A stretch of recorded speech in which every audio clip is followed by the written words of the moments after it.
You know, one of my favorite Christian doctrines are that the Western Church basically forgotten, but the Eastern Church faithfully preserved: the harrowing of hell, or the scourge of the blossom of Abraham. It is believed by ancient Christians that those who existed pre resurrection, who are faithful, do not have an entry access to heaven instantly, but went to a part of hell, not the fiery lake area, but some more pleasant region of an unpleasant universe, and that there people await the coming of Christ. That when those gates of Hades open, humanity shall go to heaven. Um, some people interpret this as universalism.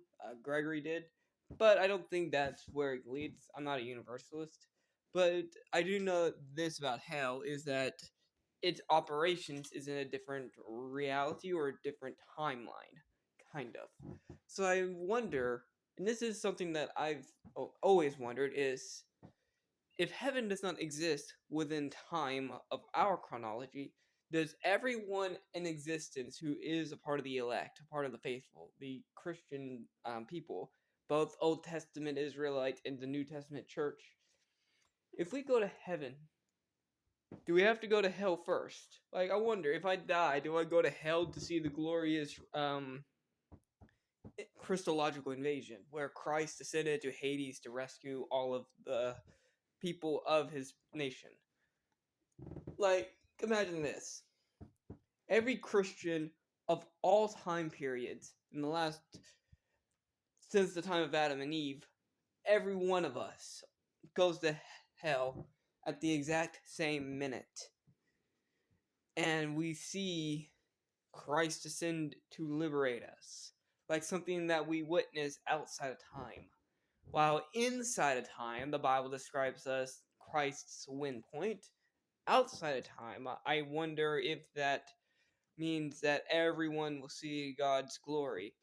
Some people deny that Christ ascended into hell to liberate us. They will go to passages of "it is finished," what Jesus said on the cross.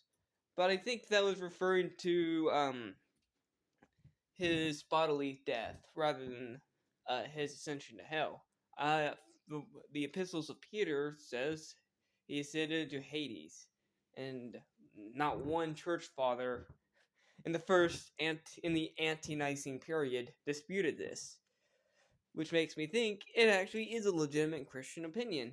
That genuinely is something the church has always believed and will always believe, even if some of us dissent from that belief, even in the modern day, especially in the West. Um, because I like the Anselmian definition of God. God is that which nothing greater than can be conceived. Can you conceive of a God greater than that he just, for no show, just send people to heaven, himself included, for 3 days, and then go to earth? No. The greater God is the liberator God who liberates from death. Hell is death. Scripture says this. Read the Psalms. For the sting of death.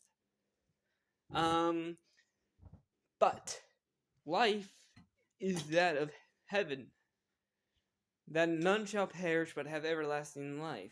John. So it would look hopeless. So when I think we die as Christians, I don't think we're going to hell because we are faithless. I think we're not even going to the worst part of hell. I'm not saying Dante's 7-layer hellism, but I am definitely saying there might be different realities of hell. So I wonder if we will end up in this blossom and we'll see the God of greaterness, that which nothing greater than can be conceived. So thus, I think the greater God will be that of whom liberates the nation of his kingdom, not the nation of Israel. And when I say nation of Israel, I don't mean modern Zionism. Fuck Zionism. Fuck that state. No, I mean like the synonym for believer, not the synonym of an illegal occupying state. Um, that's what I believe. I would definitely say that about hell. That's what I consider is the possibility. I could be wrong. I could just get an instantaneous heaven. Or there might be some temporary third realm, like a purgatory of sorts. I don't know. I'm not fully for it or against it, but it could be possible.